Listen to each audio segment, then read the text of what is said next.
living at a time that's probably the dawn of a futuristic world that we can't even fathom with the likes of AI. And I imagine you're going to see an OCD cure potentially within the next 5-6 years. Wow, Rob, that soon? Yes, because of how fast things are moving and changing. Now, the point of today's video is to talk about why it's important to make recovery a priority and what you'll see the other side of that when you recover. And let me break this down very clearly because there's a lot of nuances to this. I've been recovered for a very long time with no setbacks. So I know what that feels like to be recovered. It feels like before I was stuck. There is no chronic guilt and anxiety. I don't even have to think about OCD on a day-to-day basis. It's like a thing of the past, okay? That is not an exaggeration. That is how I feel. It feels like a recharged battery. And that is the goal.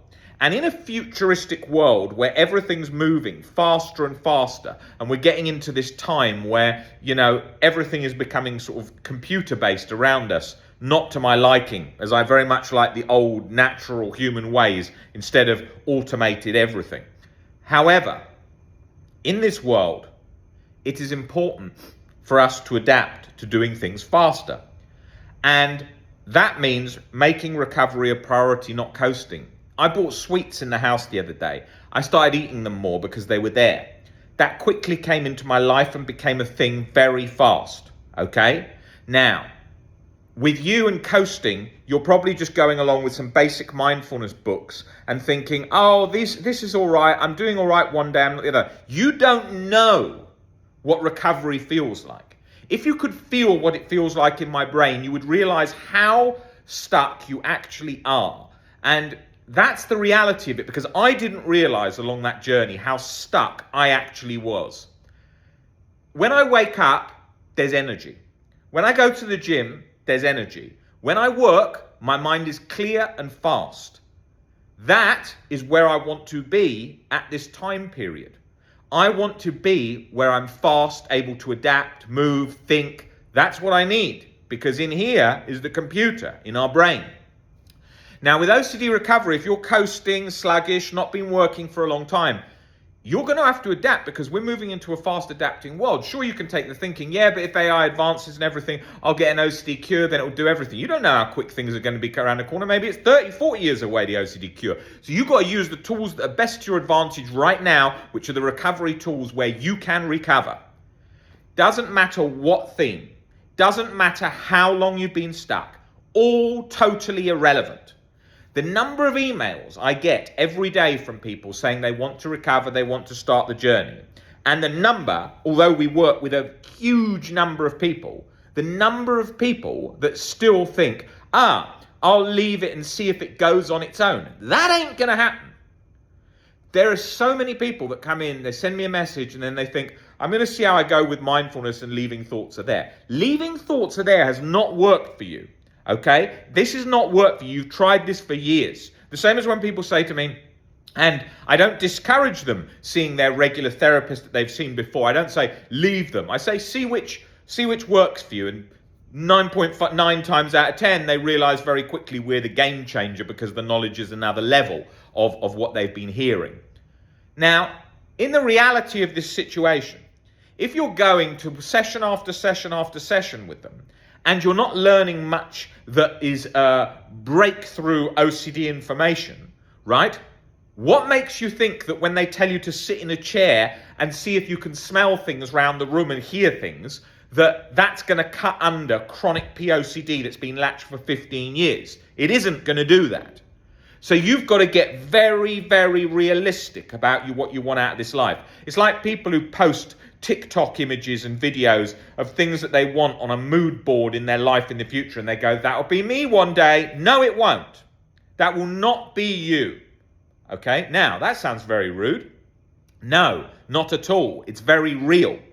I am not saying that won't be a person who has those habits that can have those things or get those things. But if your TikTok is things like you playing computer games in a dimly lit room with about 10 followers, and you think you're going to be buying X house and X car within the next 10 years and it's just going to happen because the universe is going to throw it your way, it ain't. Right? You have got to make these things happen. The same as with recovery. When I say to people about persistence and consistency, I make that very clear.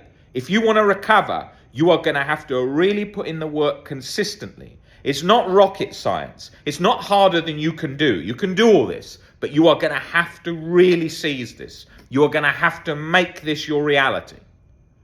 And in a fast-changing world, it's very easy with technology entertainment all around you to put it off.